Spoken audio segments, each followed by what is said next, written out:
Shalom Bapak Ibu Saudara yang terkasih di dalam Tuhan. Mari bersama-sama di awal minggu ini kita meletakkan segala pengharapan kita di dalam firman Tuhan, supaya kita dikuatkan menjalani kehidupan pemberian Tuhan. Dan mari sebelum kita mendengarkan, merenungkan firman-Nya, kita bersaat teduh.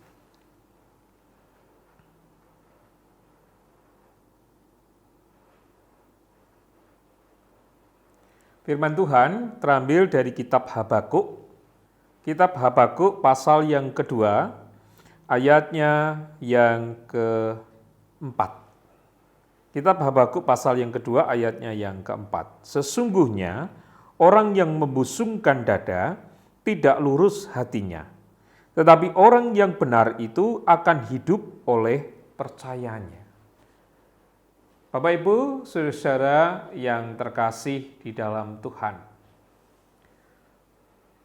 Dalam waktu-waktu tertentu dalam hidup kita atau di hidup kita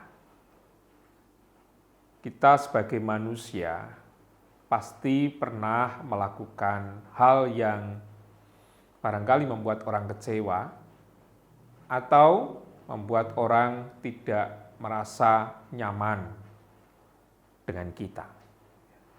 Sekalipun kadang-kadang kita tidak sadar melalui perkataan, melalui perbuatan kita, melalui sikap hidup kita. Kadang-kadang kita tidak sadar bahwa kita telah menyakiti orang atau membuat orang lain tidak nyaman. Dan apa yang kita rasakan ketika orang itu tidak nyaman di dekat kita? Maka yang pertama, kita akan melihat ia tidak akan banyak bicara dengan kita. Yang kedua, ia akan hanya mau ketemu dengan kita atau bertemu dengan kita kalau hanya ada sesuatu yang dibutuhkan. Tidak seperti kawan karib atau tidak seperti orang-orang biasa pada umumnya yang dengan enjoy bahwa kalau saya dekat dengan orang ini, saya senang. Karena Bapak ini bisa menerima siapapun dengan baik dan bicaranya juga baik. Tidak membuat orang tersakiti atau tidak membuat orang merasa tidak nyaman. Nah, Bapak Ibu Saudara, kalau kita menyadari akan hal itu tentunya yang perlu menjadi pembelajaran kita saat ini adalah seperti yang dikatakan oleh firman Tuhan. Sesungguhnya orang yang membusungkan dada tidak lurus hatinya, tetapi orang yang benar itu akan hidup oleh percayanya. Ayat yang keempat, khususnya dalam baris yang terakhir, orang yang benar itu akan hidup oleh percayanya. Ini yang harus kita lakukan. Kita berusaha untuk menerjemahkannya dalam hidup dan kehidupan kita. Ukurannya bukan karena kita semakin tua akan semakin bijaksana, semakin tua akan semakin bisa menerima banyak orang, belum tentu kan. Tetapi ukurannya adalah kebenaran. Dan kebenaran bagi orang percaya hanya di dalam Kristus. Ketika kita benar di dalam Kristus, kita tentu akan menghasilkan kedamaian, keadilan, cinta kasih, dan pengampunan bagi sesama. Nah, ketika kita menyadari bahwa kebenaran hanya di dalam Kristus Tuhan kita, maka setiap hari yang kita lakukan untuk menjadi orang yang benar, itu harus terhubung dengan Tuhan Allah. Apapun itu caranya, dengan doa, dengan belajar melalui orang-orang sekitar, atau melalui teladan Yesus. Yesus bisa menerima siapa saja. Yesus bisa berbelas kasih kepada orang-orang yang terpinggirkan. Yesus bisa menerima mereka apa adanya. Dan itu yang harus kita pelajari dalam hidup kita. Menerima siapapun orang, itu bagian cara kita meneladan Kristus.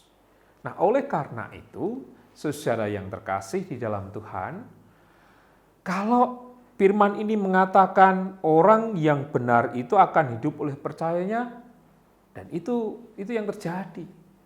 Kenapa? Karena hanya orang-orang yang benar dan melakukan kebenaran Kristus, kebenaran firman, itu yang akan membuat ia hidup. Tidak hanya dia, tetapi orang-orang di sekitarnya merasakan hidup. Sering kali kita mendengar, saya kalau dengan Bapak itu nyaman, saya bisa bicara dengan baik, tidak hanya basa-basi, tidak hanya say hello, tidak hanya sekedar ini itu dah. Tetapi saya bisa bicara apa adanya. Bisa menjalankan hidup bersama dengan Bapak ini dengan baik. Karena apa? Dia menerima saya dengan baik. Tentu kita pernah mendengar hal itu. Maka marilah Bapak Ibu Saudara yang terkasih di dalam Tuhan. Firman Tuhan mengajak kita untuk selalu menjadi orang yang benar. Bukan orang yang menyombongkan diri oleh karena kepandaiannya. Bukan orang yang menyombongkan diri oleh karena jabatan, kedudukan, atau apa yang pernah diraihnya dalam hidup. Karena karakter kita sekarang ini itu juga diwarnai oleh apa yang kita hadapi, kita jalani dalam hidup dan kehidupan kita.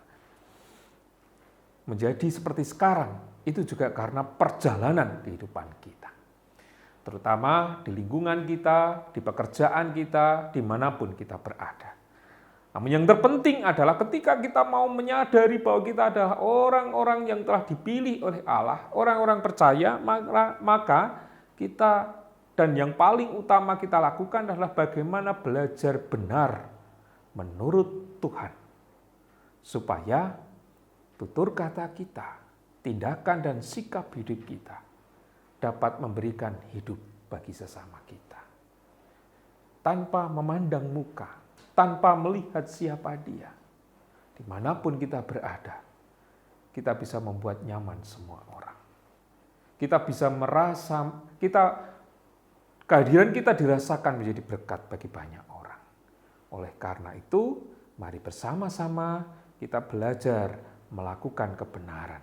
Supaya dengan kebenaran yang kita miliki, orang akan merasakan hidup yang sudah diberikan oleh Tuhan kepada kita dan yang harus kita lakukan dan kita terjemahkan kepada semua orang agar mereka juga punya kehidupan.